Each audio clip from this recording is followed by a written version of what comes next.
Well, Mr. Homer. Sabi mong gupayat ako. Diyan ka nagkakamali. It's a prank, hindi ako pumayat. Pero eto na ako. Magtatapat na tayo sa huling bagay. Kaya be ready, Mr. Homer. Kasi hindi ako magpapatalo sa'yo kahit ikaw hindi mo nila.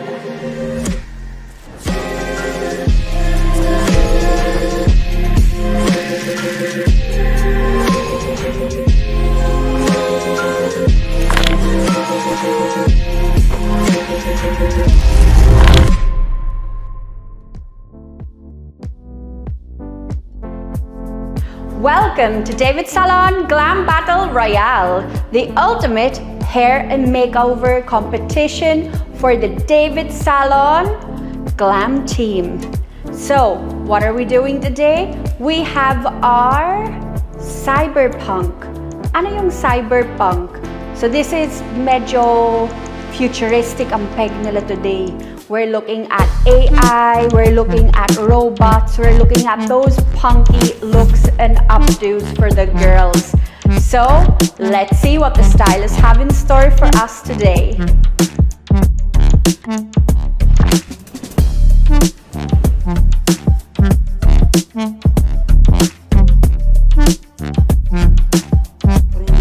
Parang ang bait mo ngayon, friend. Parang hindi ka nagagalit sa model. Nakaraan yung mga model, pina-award mo. Uy! Kailan mo nalaman yan? May nagsabi sa akin. Friend, ako, kilala mo ako. Parang hindi ako yun. Pina-award mo daw yung mga model. Parang hindi ako yun. Parang taliwas sa pagkatao ko yung sinasabi mo. Sinisiraan mo ako sa mga viewers. Letter J ang nagsabi. Dalawa pa naman sila. Dalawa yung pinaghinalaan mo.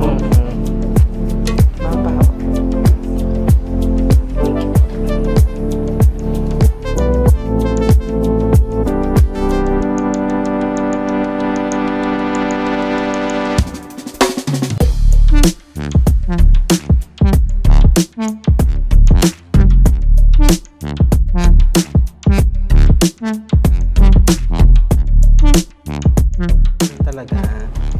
Tulakan? Ay, nag-excuse ako. Grabe ka. Okay, sige ha. Pag ako nakabawi. Nanunulak siya, guys!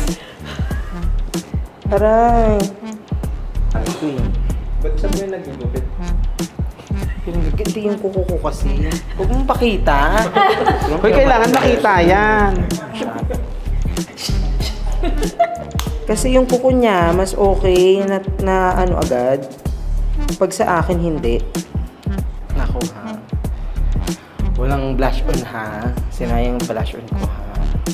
Gaga, eyeshadow yung ginamit ko kay ma'am. Di ba? Eyeshadow. Talent, dye. Resourceful. Medyo resourceful. Pero akin ang gamit mo. Oo nga pala. nga pala. Pero akin yan.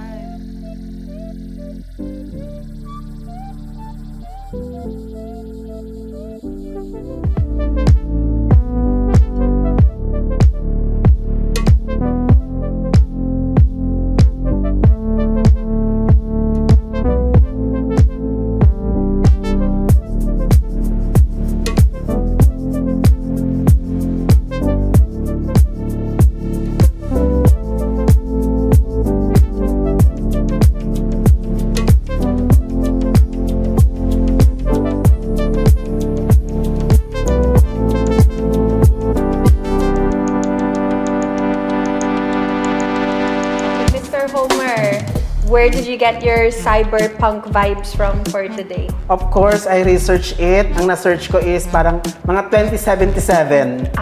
Very advanced. AI advanced. Ganon. Kaya AI ang peg ng model. Okay, how did you tie in the AI to her look?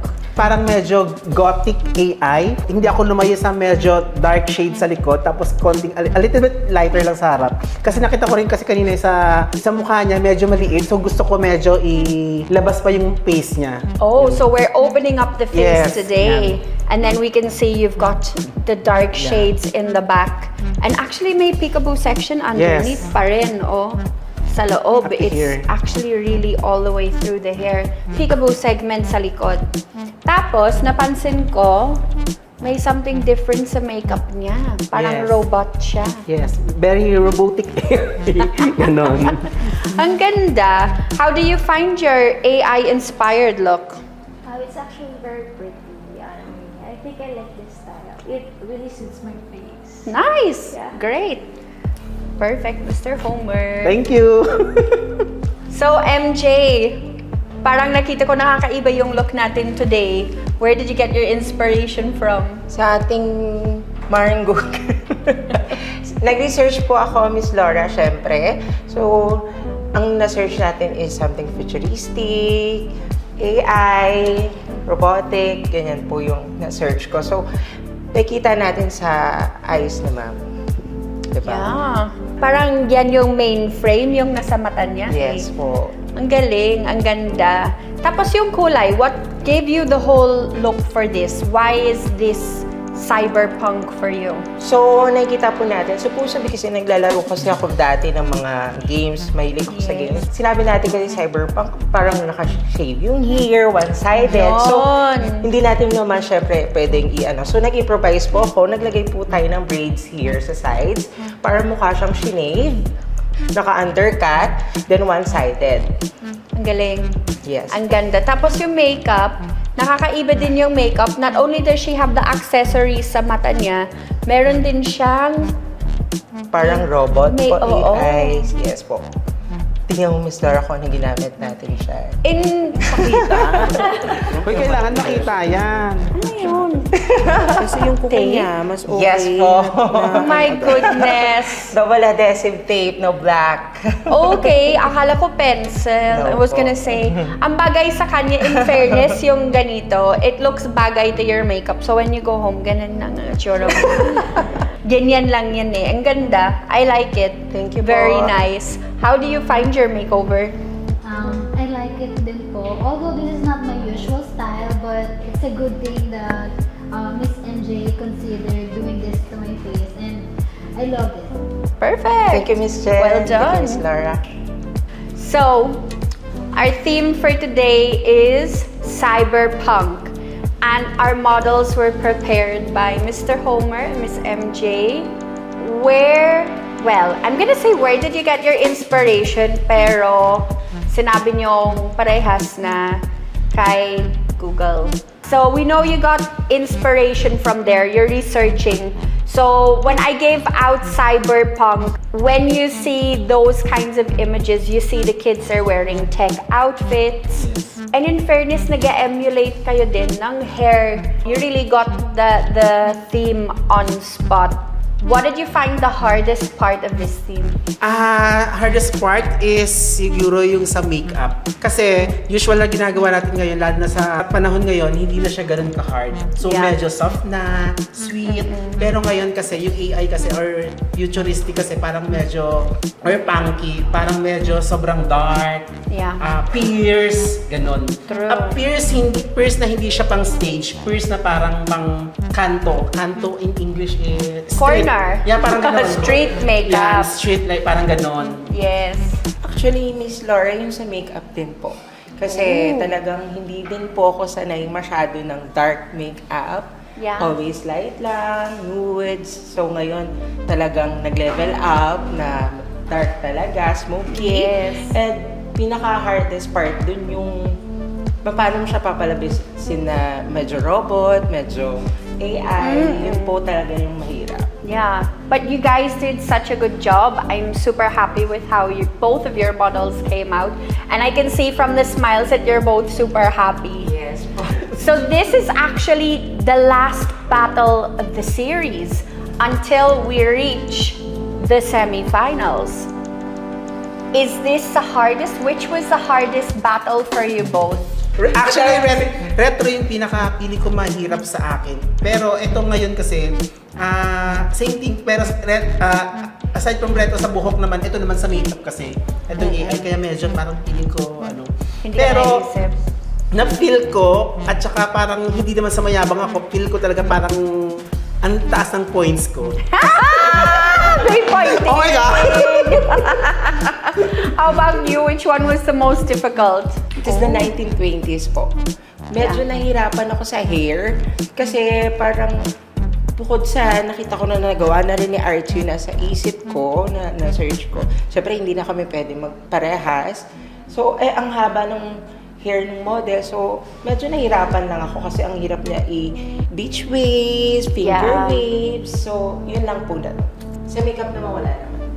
So, are you excited for the finals? Yes, super excited. So, the three of you, we will see you next battle.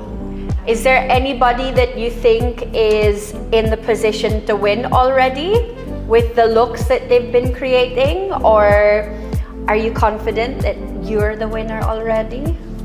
Oo, yes. Feeling ko, I am very confident. Ang galing. Gusto ko, I like the confidence. How about you, MJ? Ako naman po, maybe Jong. Oh. Kasi nakita ko po yung mga gawa ni Jong. It's okay. And talagang Don't be pinaghahandaan. plastic.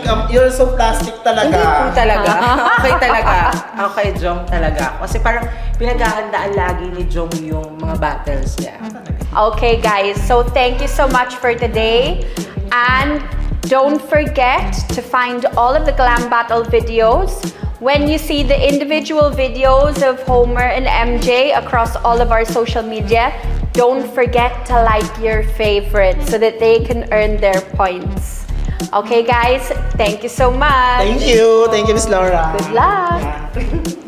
So their looks were completely out of the box, amazing, AI-inspired, and cyberpunk styled today. Did you like the looks? Do you have your favorite yet? Don't forget to like, share, and subscribe this video, and make sure to find their individual videos across all of our social media platforms and like it to pass your vote for the stylist's points. I'm your host, Laura Charlton, and this has been the David Salon Glam Battle Royale. Bye, guys.